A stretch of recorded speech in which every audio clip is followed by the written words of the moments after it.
बिस्मिल्लाहिर्रहमानिर्रहीम। अस्सलाम वालेकुम। नाज़रीन, चंगेज़ खान अगर हिटलर के ज़माने में होता तो हिटलर से भी बड़ा जालिम साबित होता, क्योंकि चंगेज़ खान को वो हथियार मुयस्सर न थे जो हिटलर को मुयस्सर थे। कहते कि चंगेज़ खान जब ईरान में दाखिल हुआ तो ईरान की आबादी 25 लाख थी, और जिस वक्त चंगेज़ खान ईरान से निकला तो ईरान की आबादी सिर्फ 2.5 लाख रह गई थी। उसने पूरा ईरान साफ कर दिया था, और ये काम उसने घोड़े और तलवार से किया था। उसने तीर और तलवार की लड़ाइयों में 40 मिलियन यानी 4 करोड़ लोगों को कत्ल किया था। अगर उसके पास वो हथियार होते जो हिटलर के पास थे तो खुद ही सोचे कि उसके मजालिम का क्या हाल होता। कहते चंगेज़ खान के कत्लेआम की वजह से दुनिया में ऑक्सीजन और कार्बन डाइऑक्साइड का बैलेंस खराब हो गया था। ऑक्सीजन कम और कार्बन डाइऑक्साइड ज़्यादा हो गई थी। नाज़रीन, इसीलिए कहा जाता है कि अगर चंगेज़ खान जैसा जालिम हिटलर के ज़माने में पैदा होता तो पूरी दुनिया ख़त्म हो जाती। आज की वीडियो में आपको चंगेज़ खान और उसके मजालिम के बारे में तफसीलात और तारीखी हक़ाइक़ से आगाह करेंगे। वीडियो को मुकम्मल देखिएगा। नाज़रीन, चंगेज़ खान के हवाले से जो सबसे अहम सवाल है वो ये है कि चंगेज़ खान ने आखिर दुनिया में ये तबाही क्यों मचाई और जुल्म सितम की दास्तां क्यों रकम की। तो आपको बताते चले कि तारीख के माहिरीन की नज़र में चंगेज़ खान ने अपनी मंगोल कौम पर ज़्यादती का इंतकाम लेने की गर्ज से ये शदीद तबाही मचाई थी। ये अलग बात है कि खान होने के सबब ये मुसलमानों की आपसी जंग महसूस होती है, लेकिन तारीख के औराक उल्टें तो पता चलता है कि चंगेज़ गैर मुस्लिम था, जिसकी सल्तनत इतनी वसी हो गई थी कि उसकी हदें सुल्तान हुक्मरान अलाउद्दीन ख्वारज़म शाह की अजीम सल्तनत से जा मिली थी। अपनी कौम और सल्तनत की तरक्की के लिए उसने सोचा कि इन दोनों सल्तनतों के दरमियान तिजारती और सफारती राबतों का क़याम अमल में आना चाहिए। रिवायत बताती कि चंगेज़ खान ने सुल्तान अलाउद्दीन ख्वारज़म शाह के यहाँ कीमती तहाइफ के साथ एक कासिद भेजा, जिससे सुल्तान अलाउद्दीन ख्वारज़म शाह बहुत खुश हुआ और जवाब में चंगेज़ खान का शुक्रिया अदा किया और उसके लिए कीमती तहाइफ रवाना किए। सुल्तान अलाउद्दीन ख्वारज़म शाह के तहाइफ लेकर जब ये कासिद वापस पहुंचा तो चंगेज़ खान भी बहुत खुश हुआ और हुक्म दिया कि दोनों सल्तनतों के एक दूसरे से करीब लाने के लिए मज़ीद इक़दाम होने चाहिए और तिजारती काफ़िलों का दोनों सल्तनतों में आना जाना होना चाहिए। चुनाचे चंगेज़ खान के हुक्म पर 400 अफराद पर मुश्तमिल 400 ताजरों का एक कारवां तैयार किया गया, जो कीमती सामान लेकर रवाना हुआ, जिसका मकसद ये था कि मंगोल अपना तिजारती सामान सुल्तान अलाउद्दीन ख्वारज़म शाह की सल्तनत में फ़रोख्त करें और उसके बदले में अपनी ज़रूरियात का सामान वहाँ से ख़रीद कर लाएं। जब ये काफ़िला सुल्तान की सल्तनत में इतरार के मकाम पर पहुंचा और वहाँ क़याम पजीर हुआ तो वहाँ के हाकिम ऐनाल, जो सुल्तान का मामू था, उनके पास कीमती सामान देखकर उसकी नीयत ख़राब हो गई। उसने इस काफ़िले के तमाम ताजरों को गिरफ्तार कर लिया और सुल्तान को एक ख़त लिखा कि मंगोलों का एक कारवां जो 400 अफराद पर मुश्तमिल है और तिजारत के बहाने हमारी सल्तनत में जासूसी करने के लिए आया, लिहाजा मैंने उन्हें अपनी सरहद पर रोक लिया है। उनके लिए आपका क्या हुक्म है। सुल्तान ने उसे जवाबी पैगाम में कहा कि वो हालात की मुनासबत से अपनी मर्जी के मुताबिक उन लोगों से जो चाहे सलूक करे। सुल्तान का मामू ये जवाब सुनकर खुश हो गया, क्योंकि उसकी लालची नज़रें मंगोलों के तिजारती और कीमती सामान पर थीं। चुनाचे उसने उस काफ़िले के तमाम ताजरों को कत्ल करवा कर उनके माल पर कब्जा कर लिया। नन सूरत हाल ख़राब होने की बुनियाद उसी वक्त पड़ गई थी जब उनमें एक आदमी जो कत्ल होने से बच गया था, उसने चंगेज़ खान के पास पहुंचकर उसको सानहे से आगाह कर दिया। चंगेज़ खान को अपने 400 ताजरों के कत्ल पर सुल्तान अलाउद्दीन ख्वारज़म शाह और उसके मामू पर बड़ा गुस्सा आया। तमाम मंगोल चंगेज़ खान से कहने लगे कि हमें अपने उन 400 ताजरों के कत्ल का इंतकाम लेना चाहिए। चंगेज़ खान ऐसा कोई कदम उठाने से कबल इस मामले में सोच समझ से काम लेना चाहता था, लिहाजा उसने फैसला किया कि पहले इस मामले को सुल्तान अलाउद्दीन ख्वारज़म शाह के सामने पेश करना चाहिए और एहतजाज करना चाहिए।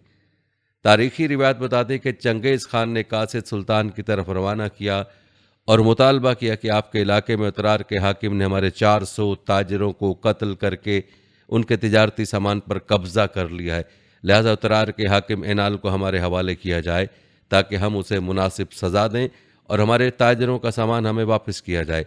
चंगेज़ खान के कासिद ने जब ये मुतालबा सुल्तान तक पहुँचाया तो सुल्तान ये पैगाम सुनकर बहुत ज़्यादा बरहम हुआ इस बात को बलाए ताक रखते हुए कि कासिदों का कत्ल किसी भी कौम में दुरुस्त ख्याल नहीं किया जाता, उसने हुक्म दिया कि यह पैगाम नाकाबिल अमल और गुस्ताखाना है, इसे कत्ल कर दिया जाए।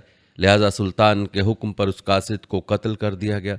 नाज़रीन, तारीखदान लिखते हैं कि सुल्तान अलाउद्दीन ख्वारज़म शाह अगर इस मौके पर दानिशमंदी से काम लेता और इंसाफ से काम लेते हुए अतरार के हाकिम को जब्त शुदा सामान तिजारत के साथ मंगोलों को वापस लौटा देता, तो शायद आज दुनिया की तारीख में मुस्लिम तारीख पहले की निस्बत मुख्तलिफ और बहुत उम्दा होती। लेकिन सुल्तान की इस नाआकबत अंदेशी ने जलती पर तेल का काम किया। जब चंगेज़ खान को अपने कासिद के कत्ल की इतला मिली तो उसे बड़ी लाचारी महसूस हुई। उसे यकीन था कि मुसलमान भले ही जालिम हो, लेकिन मुसलमानों का खुदा जालिम नहीं हो सकता। वह तनहा एक पहाड़ी पर चढ़ गया और एक टांग पर खड़े होकर रियाजत करता रहा। बिलाखिर उसे एक गैबी आवाज़ आई कि आगे बढ़ो, हम तुम्हारे साथ हैं।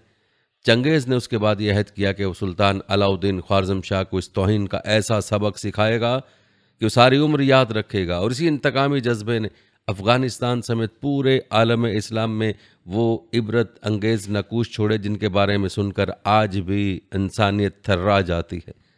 नाज़रीन, आपको बताते चलें कि ये 1219 के दौरान का वाक़या है। इस वाक़े ने चंगेज़ खान को तस्ख़ीर आलम पर उभारा और वो दुनिया को फतह करने के इरादे से निकल खड़ा हुआ।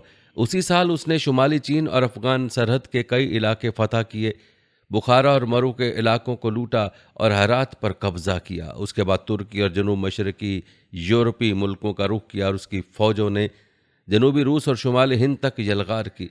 नाज़रीन, हम आपको चंगेज़ खान के इन मार्कों और उसके मज़ालिम के बारे में तफसीलात भी बताते हैं, लेकिन पहले आपको ये बताते हैं कि चंगेज़ खान कौन था। नाज़रीन, किताब तारीख़ का मुताला में यह वाज़ेह किया गया कि सहराए गोपी के शुमाल में दरियाए कैरोलिन और दरियाए ओनान की ज़रख़ेज़ वादियों में अनगिनत कबाइल आबाद थे, जिनके साथ साथ मंगोलों के कबाइल भी आबाद थे। मंगोलों के कबीले में यसोकाई नामी शख्स के घर 1162 में एक बच्चे की विलादत हुई, जिसका नाम उसने तमोचिन रखा। तमोचिन का मतलब है लोहे का काम करने वाला। इस मौका पर इस कबीले के बाद दाना लोगों ने पेश गोइयां की कि लड़का बड़ा होकर एक जालिम व जाबिर जंगजू हुक्मरान बनेगा। रिवायत बताते कि मंगोल वहशी किस्म की शिकारी कौम थे। चूँकि ये इलाका बर्फानी था, इसलिए उन्हें बर्फबारी और सर्दी से बचाव के लिए खालों की ज़रूरत पड़ती थी, जिसके लिए लोग छुपकर मंसूबाबंद तरीके से जंगली घोड़ों और 12 सिंहों का शिकार किया करते थे। सर्दी से बचने के लिए जानवरों के गोश्त के साथ साथ उनकी आंतें तक खा लेते और उनका खून भी पी लेते थे। कहते जिस वक्त तमोचन पैदा हुआ उसकी कौम सैकड़ों ख़ानदानों में बटी हुई थी और उसका अपना कबीला भी उनसे नाराज़ था। अभी ये लड़का छोटा ही था कि उसके बाप को उसके दुश्मनों ने जहर देकर हलाक कर दिया। इस तरह ये लड़का अपनी बेवा माँ के ज़ेरे साया अपने दूसरे बहन भाइयों के हमरा परवान चढ़ता रहा। उसकी माँ अक्सर रातों को उसे अपने पास बिठाकर उसके आबाओ अजदाद की बहादुरी और जुर्रत के वाक़यात सुनाया करती थी। यही वजह थी कि तमोचन बचपन ही से निडर और बहादुर था। 1175 के दौरान महज 13 बरस की उम्र में उसके बाप ने उसकी शादी कर दी। चूँकि शुरू ही से चंगेज़ खान नहायत शाहाना मिजाज का आदमी था, बाप की वफ़ात के बाद अपनी लियाकत की बिना पर वालिद की पगड़ी चंगेज़ खान के सर पर रख दी गई। नाज़रीन, तमोचन को हुक्मरानी मिलने और चंगेज़ खान का लक़ब मिलने की कहानी भी बड़ी अजीब है। ये कहानी कुछ यूँ है। रिवायत बताते कि उस कदीम दौर में कबाइल के दरमियान दुश्मनी अपने अरूज पर थी। एक दिन ये लड़का यानी तमोचन जंगल से अकेला गुजर रहा था, जहाँ दुश्मन कबीला के 6 नौजवान उसे कत्ल करने के लिए घात लगाकर बैठे हुए थे। उन नौजवानों को देखकर तमोचन बिल्कुल नहीं डरा, बल्कि अपनी तलवार निकालकर उनकी तरफ दौड़ा। उन लड़कों ने उसकी तरफ तीर फेंके, लेकिन उनसे बचता हुआ उन पर हमलावर हुआ और उन्हें हलाक कर दिया। उनके घोड़े लेकर जब वो अपनी माँ औलून के पास पहुंचा तो उसकी माँ उसकी बहादुरी से बहुत खुश हुई। कहते बड़ा होने के बाद तमोचन और उसके कबीले पर सबसे पहली जो मुसीबत आई वो ये थी कि उस इलाके के एक दुश्मन कबीले जिसका सरदार तुर्गा ताई था, उसने अचानक उन पर हमला कर दिया। तमोचन और उसके कबीले के लोग उनका मुकाबला न कर सके और भाग खड़े हुए, लेकिन तमोचन की बदकिस्मती वो उनके हाथ लग गया। उसे गिरफ्तार करके उन्होंने उसे अपने सरदार तुर्गाताई के सामने पेश किया तो उसने तमोचन को एक खैमे में कैद कर दिया। लेकिन खुशकिस्मती मुलाहजा करें कि उसे उस खैमे से भागने का मौका मिल गया और छुपता छुपाता वापस अपने कबीले पहुंच गया। तमोचन के कबीले के लोगों ने महसूस किया कि इंसानों के इस जंगल में वही महफूज रह सकता है जिसके पास ताकत और कुव्वत हो। चुनाचे उन्होंने फैसला किया कि वो अपना एक मजबूत और बड़ा लश्कर तैयार करेंगे। इस सिलसिले में उन्होंने एक मजलिस बुलाई, जिसमें कबीले के लोगों ने फैसला किया कि तमोचन एक बहादुर और दलेर आदमी है, लिहाजा उसे कबीले का सरदार बना दिया जाए। इस तरह तमोचन 1175 के दौरान अपनी दलेरी और बहादुरी की वजह से मंगोलों के एक कबीले का हाकिम और सरदार बन गया। रिवायत बताते हैं कि उस वक्त मंगोलिया पर कई कबाइल की हुकूमत थी। उसने सब सरदारों को इकट्ठा किया और मिलकर दीगर इलाकों को फतह करने का मंसूबा पेश किया, और आनान के करीब अपनी मकबूलियत की बदौलत उसे मजलिस के दौरान ही चंगेज़ खान का खिताब भी दिया गया। रिवायत के मुताबिक ये वाक़या 1206 में मंगोल सरदारों के एक इजलास में पेश आया और उसे चंगेज़ खान या कायनाती शहनशाह का खिताब दिया गया था। वो पढ़ा लिखा तो नहीं था, लेकिन वो खूनख्वार लेकिन बसीरत अफरोज लीडर था। वो एक अच्छा सियासतदान, मुंतजिम और जर्नैल था, और इन तीनों खूबियों की बदौलत उसने दुनिया पर एक तवील अरसे तक हुक्मरानी की।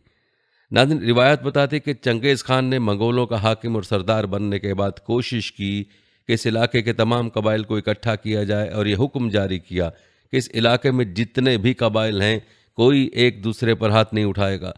इस ऐलान के बाद उसके हामी और लश्कर में तेज़ी से इजाफा होने लगा, और कुछ ही अरसे में उसके लश्कर में सिपाहियों की तादाद 13,000 के लगभग हो गई।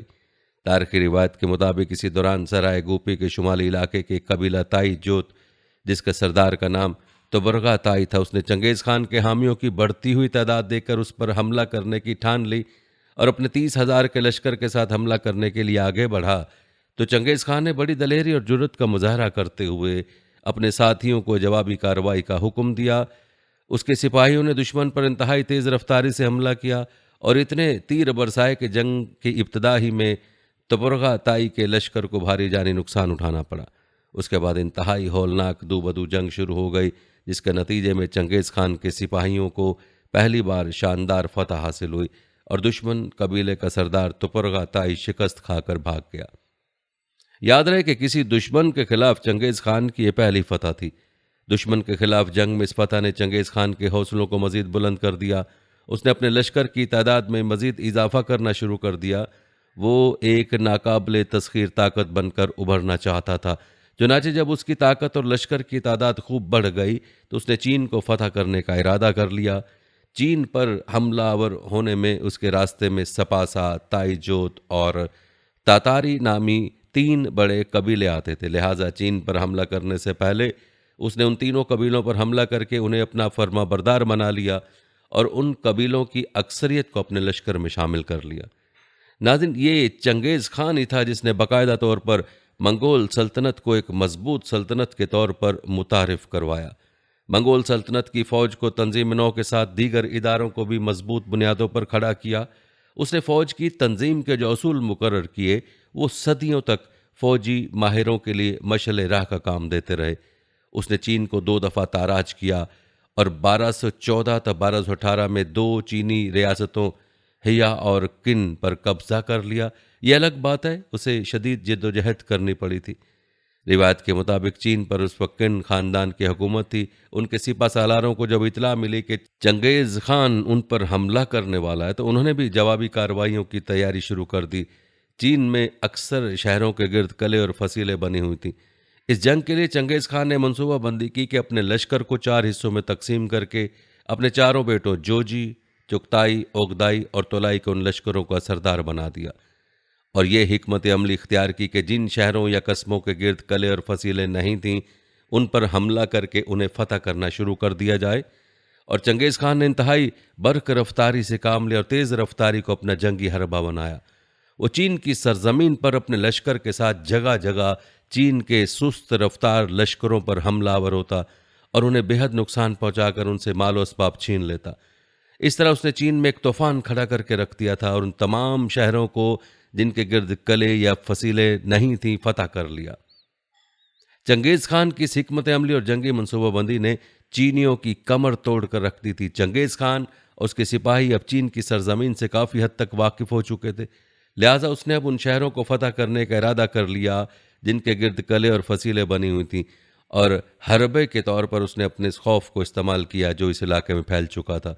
उसने चीनी लश्करों पर अपनी दहशत फैलाने के लिए ऐलान कर दिया कि जो मंगोलों के सिपाहियों से जंग करेगा उनमें से किसी को भी जिंदा नहीं छोड़ा जाएगा, और जो चंगेज खान की अतात करेगा उसे कुछ नहीं कहा जाएगा। कहते चंगेज खान ने अब तक की जंगों में फतुहात के दौरान चीन के जिन जिन सिपा सालारों को गिरफ्तार किया था उन्हें अपने लश्कर के आगे रखा, जो से चीन के मुख्तलिफ कलों और शहरों में दाखिल होने के रास्तों की निशानदही करते रहे। इस तरह चंगेज खान अपने चारों लश्करों के साथ एक एक करके चीन के तमाम कले और शहर फतह करते हुए आगे बढ़ता रहा। इसे शानदार फतवाहत हासिल हो रही थीं और उसके हौसले बुलंद हो रहे थे। जो भी शहर या किला फतह करता वहां तबाही व बर्बादी का बाजार गर्म कर देता। मालो असबाब और जवान मर्द औरतों को गुलाम और कनीज़ों के तौर पर कब्जे में लेने के बाद उन शहरों को आग लगवा देता। इस तरह उसने पूरा चीन फतह कर लिया था। चीन फतह करने के बाद उसने दीगर ममालिक पर भी लश्कर कशी करके उन पर कब्जा कर लिया। मंगोल सल्तनत का सिक्का कायम करने के बाद चंगेज खान ने देखा कि उसकी सल्तनत इतनी वसी हो गई है कि उसकी हदें अब मुस्लिम हुक्मरान सुल्तान अलाउद्दीन ख्वारज़म शाह की अजीम सल्तनत से जा मिली हैं। लिहाजा तिजारती और सफारती राब्तों का क़याम अमल में आना चाहिए। लेकिन शूम्य किस्मत के सुल्तान अलाउद्दीन ख्वारज़म शाह की नाआकबत अंदेशी और नाइंसाफ़ी के सबब दुनिया की तारीख में मजालिम का एक नया और नाकाबिले फरामोश बाब खुल गया, जिससे इंसानियत शर्मसार हो जाती है। सुल्तान अलाउद्दीन की नाआकबत अंदेशी का किस्सा हम पहले बयान कर चुके हैं। सुल्तान की बेवकूफ़ी का नतीजा ये निकला कि चंगेज़ खान ने मुस्लिम सल्तनत पर हमले की ठान ली। रिवायत ये बताते हैं कि मुसलमानों पर हमला करने से कबल चंगेज़ खान ने अपने भाई को अपनी जगह सल्तनत का कायम मकाम हाकिम मुकर्रर किया और अपने 2.5 लाख सिपाहियों के हमरा सुल्तान अलाउद्दीन ख्वारज़म शाह पर हमले के लिए रवाना हो गया। रवानगी से कबल उसने अपने लश्कर को 4 हिस्सों में तकसीम करके उसकी कमान अपने चारों बेटों के सपुर्द कर दी थी। इस दौरान उसे इतला मिली कि उसका हमसाया और दुश्मन अपने इलाके से निकलकर सुल्तान अलाउद्दीन ख्वारज़म शाह की सल्तनत में जंद शहर पहुंच रहा है। उसने फौरन अपने बेटे जोजी और एक बेहतरीन सालार को 1 लाख सिपाहियों के लश्कर के साथ उसके पीछे रवाना किया और जोजी अपने लश्कर के साथ उसका पीछा करते हुए सुल्तान अलाउद्दीन ख्वारज़म शाह के इलाके में दाखिल हो गया। उस वक्त उस इलाके में सुल्तान अलाउद्दीन ख्वारज़म शाह भी अपने लश्कर के साथ पड़ाव किए हुए था और उससे चंद मील के फासले पर उसका बेटा जलालुद्दीन भी अपने लश्कर के साथ मौजूद था। सुल्तान को जब यह खबर मिली कि चंगेज़ खान का बेटा अपने 1 लाख के लश्कर के साथ उसके इलाके में दाखिल हुआ है तो उसे बेहद गुस्सा आया। सुल्तान अलाउद्दीन ख्वारज़म शाह और उसके सिपाही जंग का बेहतरीन तजुर्बा रखते थे, लेकिन मंगोल सिपाही भी चीन में मुसलसल जंगों में मसरूफ़ रहने की वजह से सुल्तान के मुकाबले में ज़्यादा जंगी महारत रखते थे।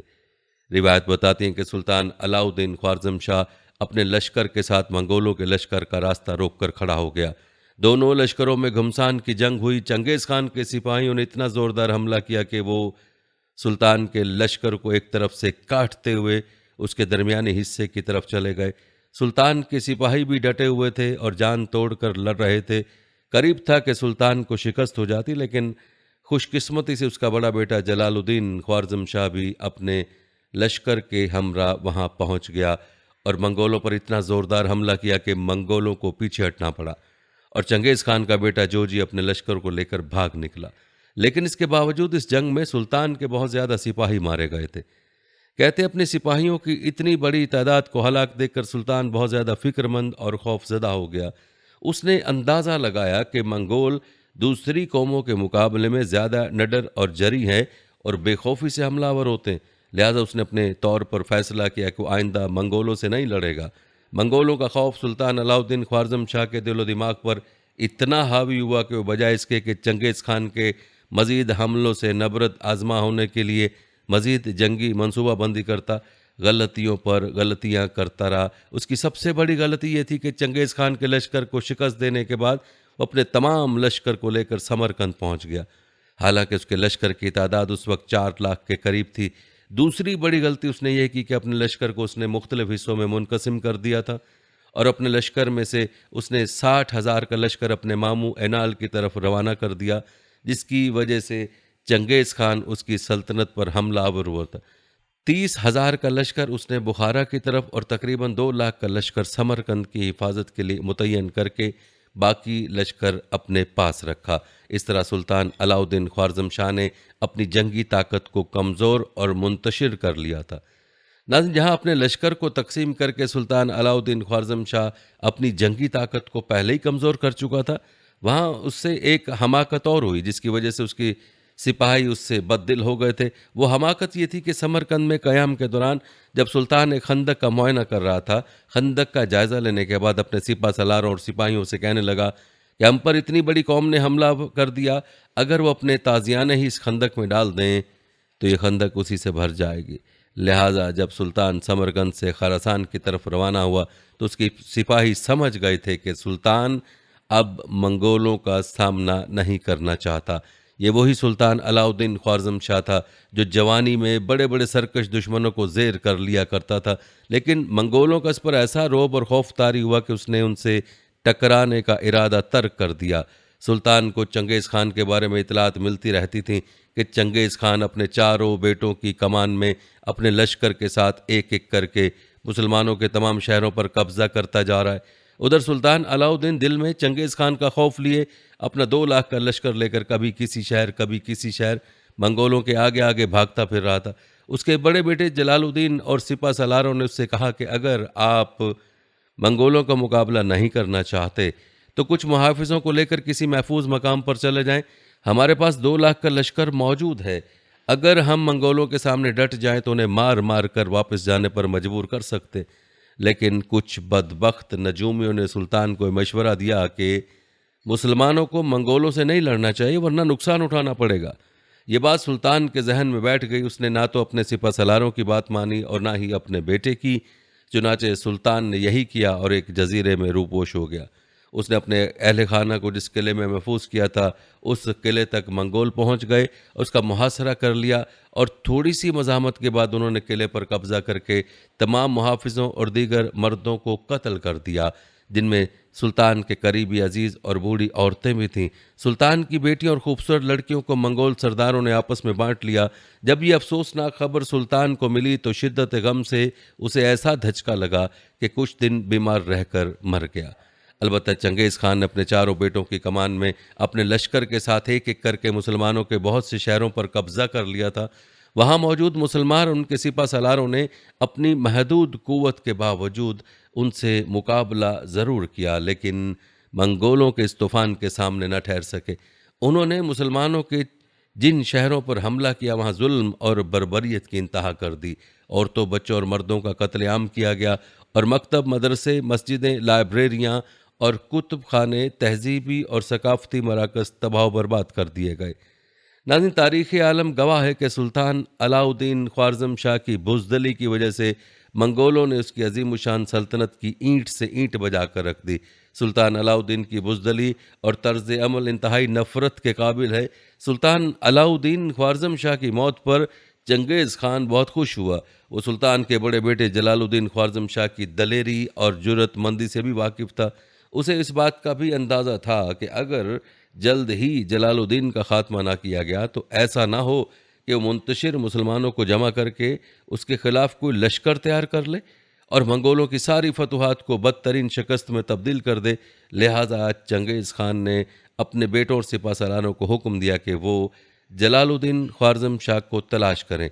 दूसरी जानिब सुल्तान अलाउद्दीन ख्वारज़म शाह की मौत के बाद मुसलमानों में अफरा तफरी का आलम था।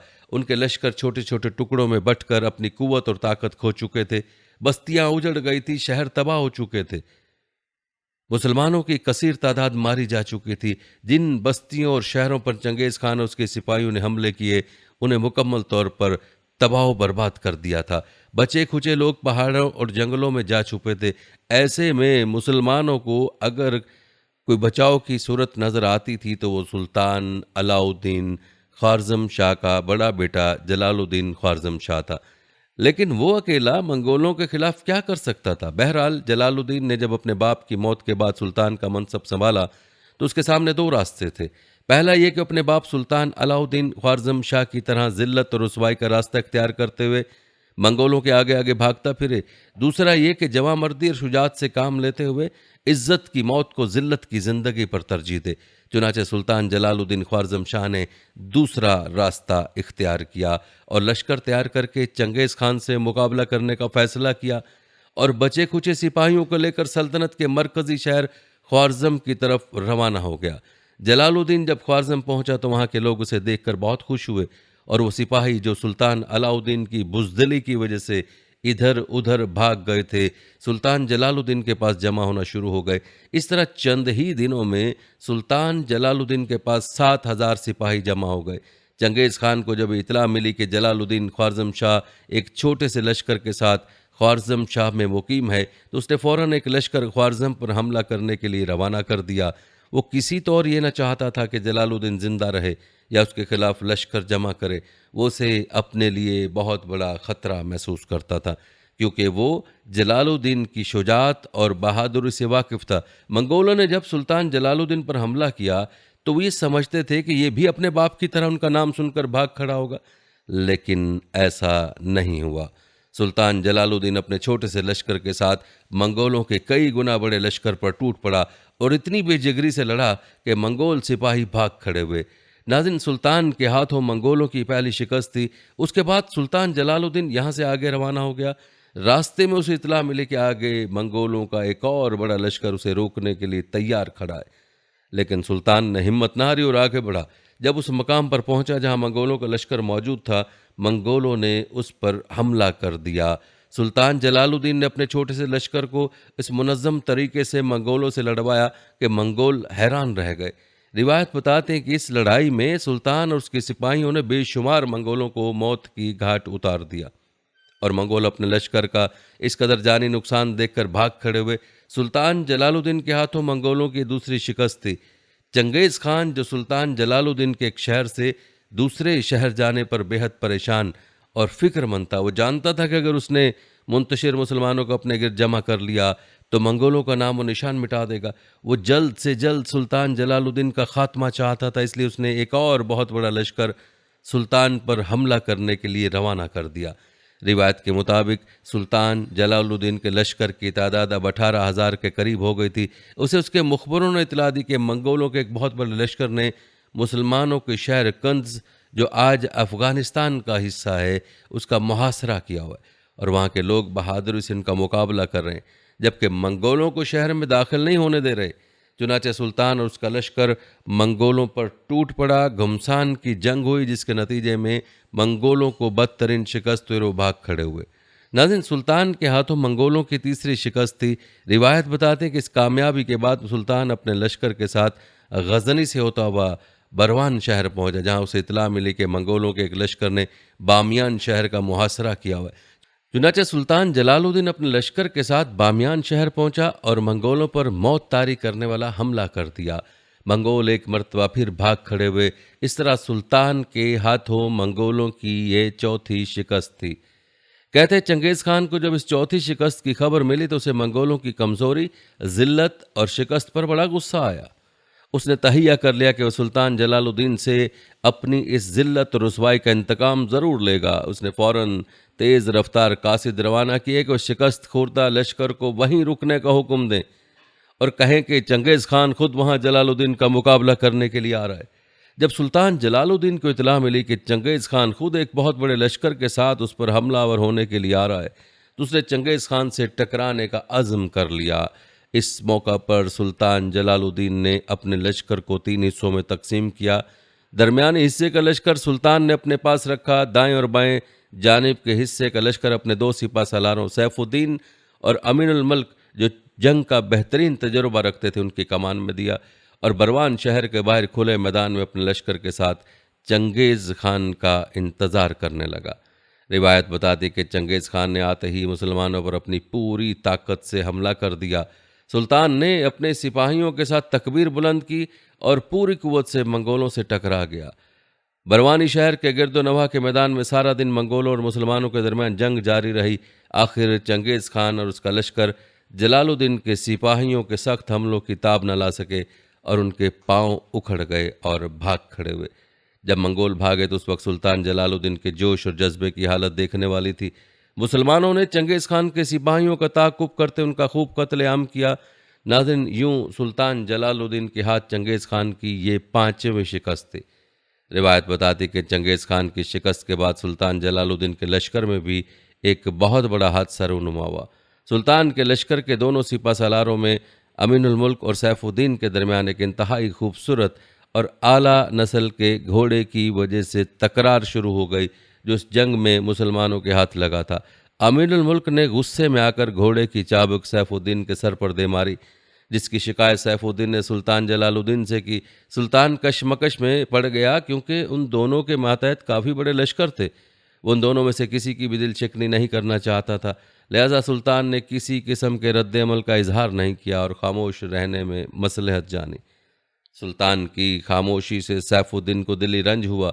उसने अपने हिस्से के लश्कर से कहा कि हम अब अमीनुल मुल्क के साथ नहीं रह सकते, हम वापस जाएंगे। सैफुद्दीन के इस फैसले का इल्म जब सुल्तान को हुआ तो उसने उसे समझाया कि अगर हमने नाइत्तफाकी से काम लिया तो मंगोल हम पर काबू पाएंगे। हमारे इत्तफाकी की वजह से हमने मंगोलों को शिकस्तें दी हैं। सुल्तान के समझाने पर उस वक्त तो सैफुद्दीन खामोश रहा, लेकिन जब रात को सब सो गए तो सैफुद्दीन अपने लश्कर के हमरा सुल्तान जलालुद्दीन को छोड़कर चला गया और सुल्तान जलालुद्दीन को सैफुद्दीन के यूं चले जाने का बड़ा मलाल हुआ। नाज़रीन, ये बात तो यकीनी थी कि चंगेज़ खान जलालुद्दीन से शिकस्त खाने के बाद बड़े गुस्से और गज़ब की हालत में था और मुनासिब मौके के इंतज़ार में था ताकि जलालुद्दीन पर हमला करके अपनी शिकस्त का बदला ले।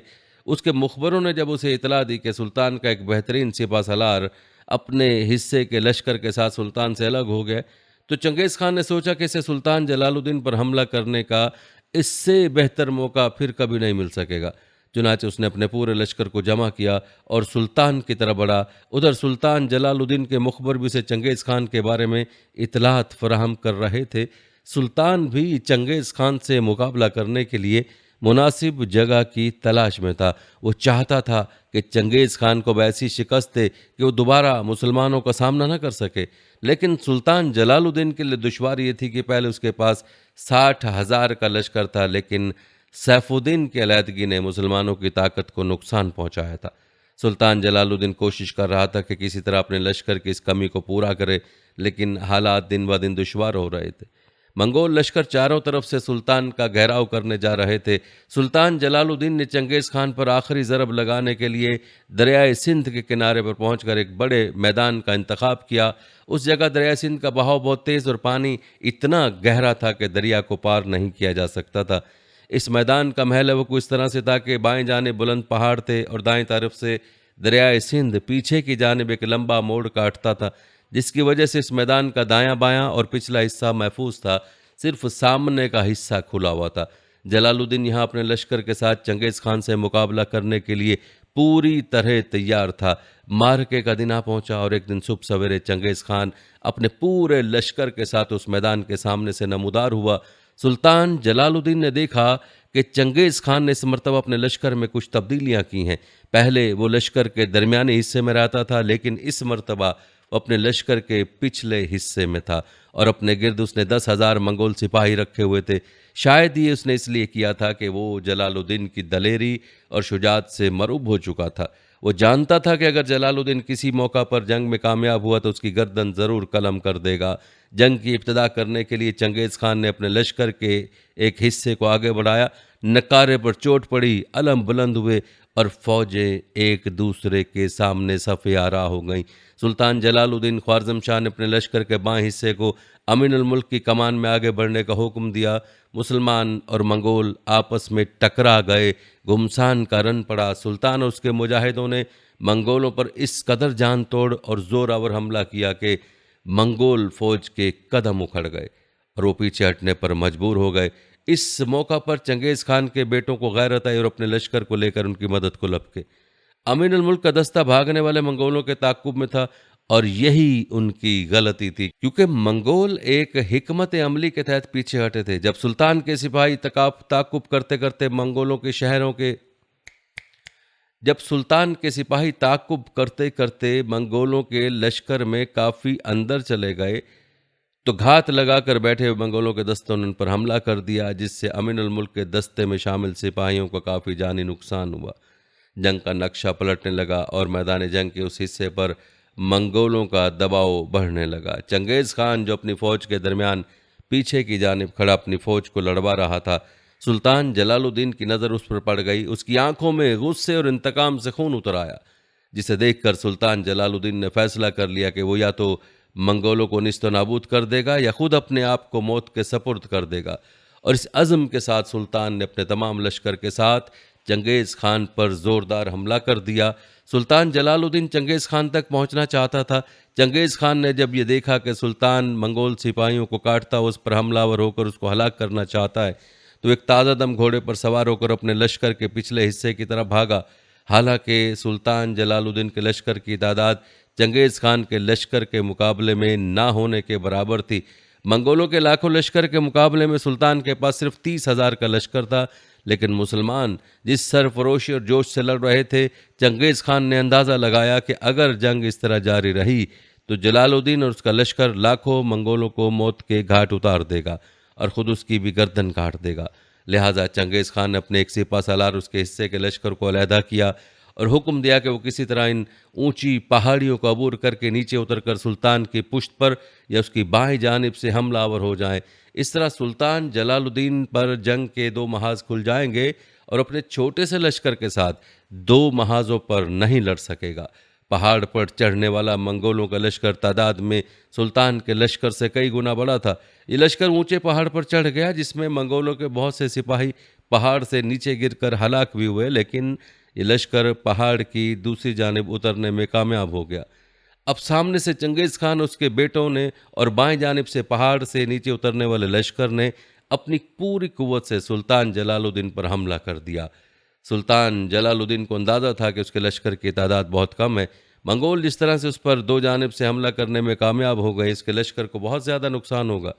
अपने लश्कर को इस नुकसान से बचाने के लिए उसने बुलंद आवाज़ से ज़ोरदार तकबीरें कहीं, ताकि चंगेज़ खान के लश्कर को पीछे हटाकर अपने लश्कर को दरिया सिंध के किनारे किसी महफूज मकाम पर ले जाए।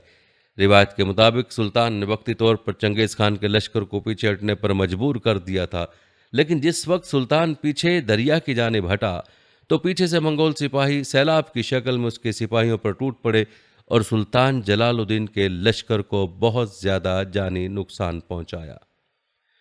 रिवायत बताते कि सुल्तान पीछे हटते हटते जब दरिया सिंध के बुलंद पहाड़ी सिलसिले के ऊपर पहुंचा तो उसने देखा कि उसके गिर्द इस वक्त महज 700 मुजाहिद रह गए।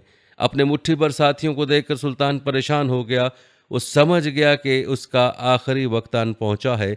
उसने हसरत भरी निगाह अपने थके मांदे घोड़े और साथियों पर डाली, घोड़े से उतरा और एक ताज़ा दम घोड़े पर सवार होकर घोड़े को एक ऊंचे पहाड़ पर ले गया। एक मर्तबा फिर उसने हसरत भरी निगाह अपने पीछे और दाएं बाएं डाली और अपने घोड़े को एड़ लगाकर बुलंद पहाड़ के ऊपर से नीचे मौत की सूरत में बहते हुए दरिया सिंध में छलांग लगा दी। अभी चंगेज़ खान को खबर नहीं हुई थी कि सुल्तान जलालुद्दीन अपने घोड़े समेत दरिया सिंध में कूद चुका है। जब मुसलमान पसपा हो गए तो चंगेज़ खान ने अपने सिपाहियों को हुक्म दिया कि उनका पीछा करो और किसी को भी जिंदा न छोड़ा जाए। लेकिन सुल्तान जलालुद्दीन ख्वारज़म शाह को हर हाल में जिंदा गिरफ्तार किया जाए। चंगेज़ खान अपने बेटों और सिपा सलारों के साथ घोड़े दौड़ाता जब दरिया सिंध के किनारे पर पहुंचा तो सुल्तान जलालुद्दीन उस वक्त दरिया की मौजों से लड़ता हुआ दरिया सिंध पार करने की कोशिश कर रहा था। चंगेज़ खान बड़ी हैरत और अकीदत के साथ जलालुद्दीन को दरिया की मौजों से जिद्दोजहद करते हुए देखता रहा। नाज़रीन, मौरख़ीन लिखते हैं कि इस मौका पर चंगेज़ खान सुल्तान जलालुद्दीन की बहादुरी और जुर्रतमंदी की तारीफ़ करते हुए बेख्तियार पुकार उठा कि वो बाप खुशकिस्मत है जिसका बेटा इतना बहादुर हो। नाज़रीन, खुद ही सोचे कि सुल्तान जलालुद्दीन, जिसकी बाकायदा कोई सल्तनत और फौज न थी, लेकिन मंगोल सिपाही उससे मुकाबला करने से कुतराते थे। अगर सुल्तान अलाउद्दीन ख्वारज़म शाह अपने बहादुर बेटे की बात मान लेता और उसे अपने लश्कर की कमान जलालुद्दीन को दे देता तो आज तारीख में चंगेज़ खान का जिक्र कहीं नहीं मिलता। अगर जिक्र मिलता भी तो एक पहाड़ी सरदार तमोजन का। लेकिन याद रखें, होता वही है जो कुदरत को मंजूर होता है। नाज़रीन, अगरचे दरिया सिंध के किनारे चंगेज़ खान के खिलाफ सुल्तान जलालुद्दीन ख्वारज़म शाह की आखिरी जंग थी, लेकिन सुल्तान जलालुद्दीन ख्वारज़म शाह की बहादुरी और जुर्रतमंदी चंगेज़ खान के दिल में बैठ चुकी थी। उसे अब भी खदशा था कि अगर सुल्तान जलालुद्दीन ने दरियाए सिंध के पार हिंदुस्तान में दोबारा मुसलमानों का लश्कर तैयार कर लिया तो एक मरतबा फिर मंगोलों के लिए जानलेवा ख़तरा साबित हो सकता है। रिवायत बताती है कि चंगेज़ खान काफ़ी अरसे तक दरियाए सिंध के किनारे पर पड़ाव डाले वहाँ रुका रहा। उसने अपने एक सिपा सलार की सरकर्दगी में बहुत बड़ा लश्कर हिंदुस्तान में भेजा, जिसने मुख्तलिफ जगहों पर सुल्तान को तलाश किया, लेकिन उन्हें कामयाबी नहीं हुई।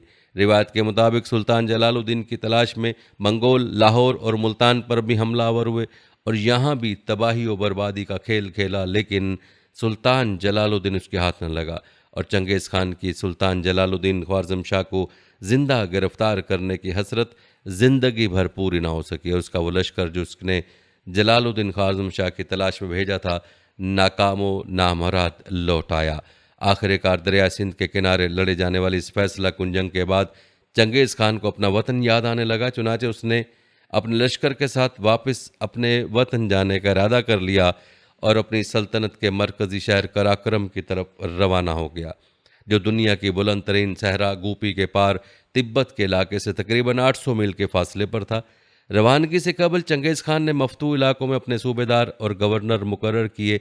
रिवायत बताते कि अब तक की जंगों में लोगों का एक जम्मे गफ़ीर कैदियों की शक्ल में मंगोल लश्कर के साथ साथ घिसटता फिर रहा था। उसने कैदियों से छुटकारा पाने का इरादा कर लिया और आखिर तमाम कैदियों को कत्ल करने का हुक्म दे दिया।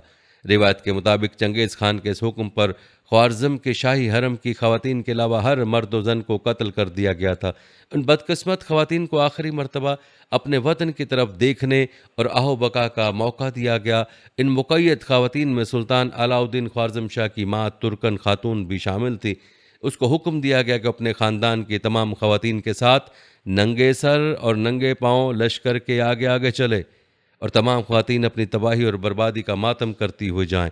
नाज़रीन, ख्वारज़म शाह की माँ, बेगमात और बेटियों के साथ ये नारवा सलूक मंगोल तारीख पर एक स्याह दाग है।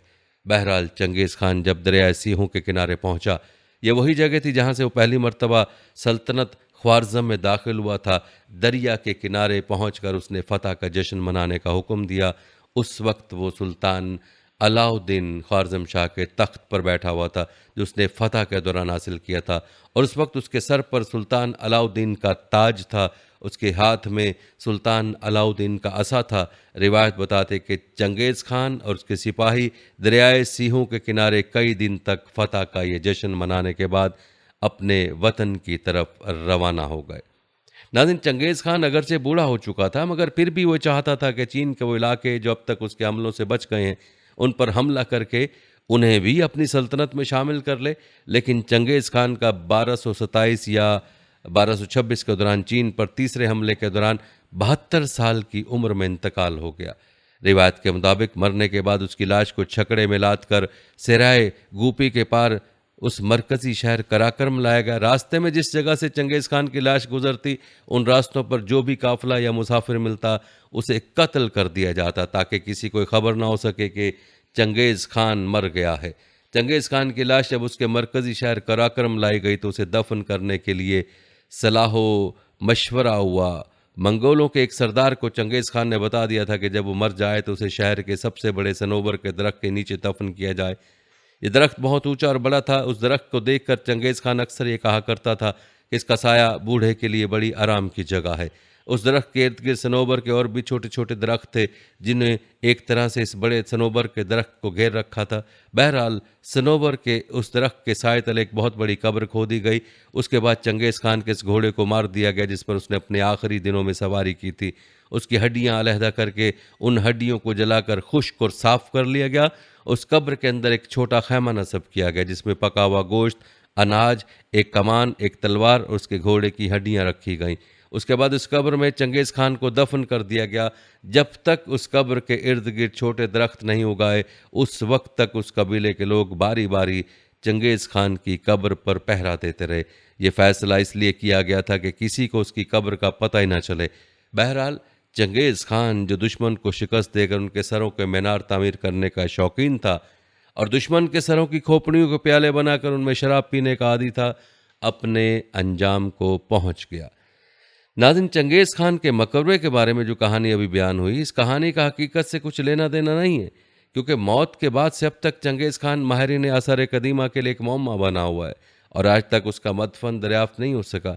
लगभग 800 साल से चंगेज़ खान का मदफन एक राज बना हुआ है। हालांकि उसे तलाश करने के लिए मुहमजों, माहिरीन आसार कदीमा और चोरों ने लातादाद कोशिशें की। ऐसा लगता है कि मुस्तकबिल करीब में भी इसमें कामयाबी मुमकिन नहीं। ख़ास तौर पर मंगोलिया में कुछ हलके तो यही चाहते हैं। ज़्यादातर कोशिशें शुमाली मंगोलिया के एक इलाके या पहाड़ बोरखान खालदुन में हुई हैं, जिसे चंगेज़ खान का जाए पैदाइश भी तस्वुर किया जाता है। कहा जाता है कि मंगोल सल्तनत के बानी ने अपने आखिरी दिन इसी मकाम पर गुजारे, मगर अब तक वहाँ मदफन की तलाश की तमाम कोशिशें नाकाम साबित हुई हैं। और यह भी कहा जाता है कि मौत के वक्त चंगेज़ खान ने हिदायत की थी कि मदफन का मकाम राज रखा जाए और जिन सिपाहियों ने लाश को वहां तक पहुंचाया उन्हें कत्ल कर दिया गया ताकि वो रास्ता किसी को मालूम ना हो सके। ये भी कहा जाता है कि चंगेज़ खान को दफन करने के बाद कब्र पर 1000 घोड़ों को दौड़ाया गया ताकि किसी किस्म के आसार बाकी न रहें। यही वजह है कि इस बात को 800 साल हो जाने के बाद भी अब तक चंगेज़ खान के मदफन को कोई तलाश नहीं कर सका। नाजरीन, अब आपको चंगेज़ खान के मकबरे की तलाश पर होने वाली तहकीकात के बारे में कुछ तफसील बताते हैं और ये भी बताते हैं कि आखिर चंगेज़ खान के मकबरे को तलाश करने के पीछे क्या वजह है। नाज़रीन, 2014 की एक तहकीक में बताया गया था कि ऐसा कोई भी तारीखी या आसार कदीमा से मुतल्लिक रिकॉर्ड मौजूद नहीं जिसमें इस मदफन के बारे में कुछ बताया गया हो। इन मुहक्किकीन ने इसकी तलाश के लिए सैटेलाइट्स की मदद भी हासिल की, मगर उन्हें कोई कामयाबी हासिल ना हो सकी थी। मौर्रखीन के मुताबिक एक कदीम मंगोलियन दस्तावेजी the secret history of the Mongols, ये दस्तावेज 1240 की है, में भी मदफन का जिक्र नहीं, बस ये बताया गया कि 1227 में चंगेज़ खान का इंतकाल हुआ।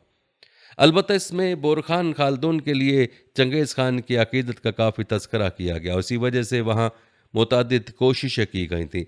इसके अलावा एक तारीखदान फ्रैंक मैकलेन ने 2015 में अपनी किताब में दावा किया था कि मौत के वक्त चंगेज़ खान की फ़ौज शुमाल मगरबी चीन में कबीले से मुकाबला कर रही थी, तो वहाँ चंगेज़ खान के इंतकाल के बाद लाश को मंगोलिया वापस ले जाना बहुत मुश्किल था, क्योंकि वो 311 मील दूर था और मंगोल उस वक्त लाश को महफूज करने के तरीके भी नहीं जानते थे।